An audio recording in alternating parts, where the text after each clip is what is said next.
This Hall of Honor video is brought to you by the Acacia Guild.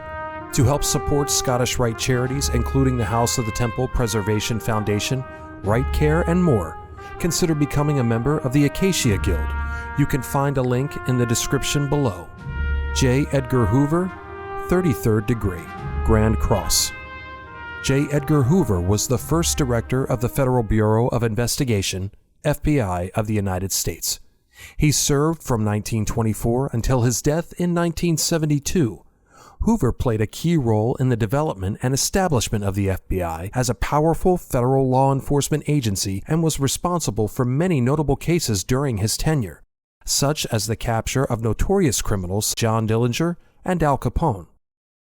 Born in Washington, D.C. on January 1, 1895, John Edgar Hoover, Edgar to those close to him, was the first of two children born to Anna and Dickerson Hoover. His father was a plate printer for the U.S. Coast Survey, and his mother was a clerk at the Library of Congress.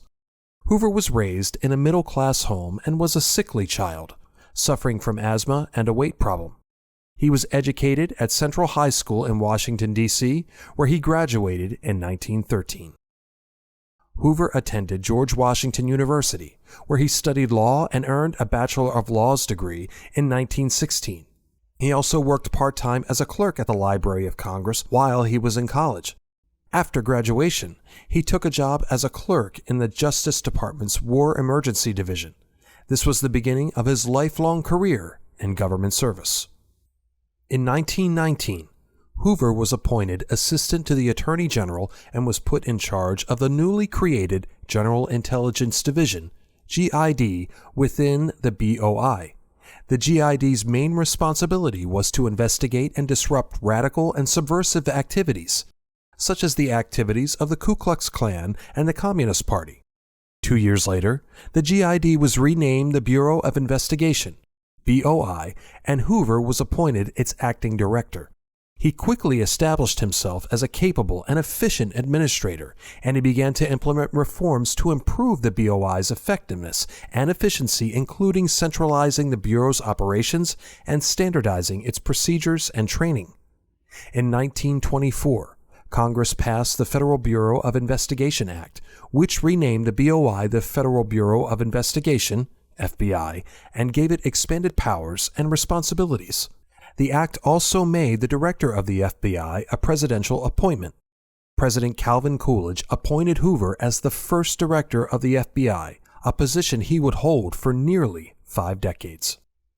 Hoover had an ambitious vision to build a professional and efficient law enforcement agency, and he had a great deal of political savvy, which allowed him to expand the FBI's role and power over the years. It has only been within recent years that we have been able to learn what tremendous outrages have been practiced in the name of parole. What wholesale opening of cell doors has transpired. What abortions of justice have been carried out by these high priests of sentimentality. Hoover is also credited with a number of advances in crime fighting by securing funding to establish the FBI Crime Lab, which has always been considered the leading crime lab in the world. The serology unit of the FBI laboratory examines blood and other body fluids. Evidence is generally concerned with crimes of violence. His tenure as the director of the Federal Bureau of Investigation was marked by both praise and criticism.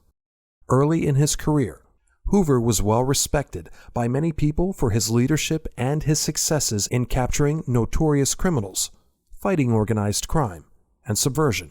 He also had a strong public image, and he was often featured in the media and was known for his charismatic personality. Let's ask J. Edgar Hoover, who as a young attorney became in 1924 director of the G-Man. There is nothing mysterious about the manner in which the Federal Bureau of Investigation works.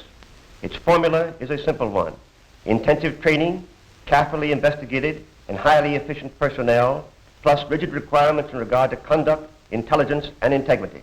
However, he was also often controversial, and his critics held that he abused his power and overextended the reach of the FBI, and his office in particular. By the early 1970s, J. Edgar Hoover's health was in decline, and he was experiencing heart problems. Good evening. J. Edgar Hoover has died at the age of 77 the cause given as high blood pressure. For almost every living American generation, Hoover, the director of the Federal Bureau of Investigation, stood as the symbol of incorruptible law enforcement, an untouchable who liked to boast that his men could not be bought. Hoover was given a state funeral, with President Richard Nixon and other high-ranking government officials in attendance, and is buried at Congressional Cemetery in Washington, D.C.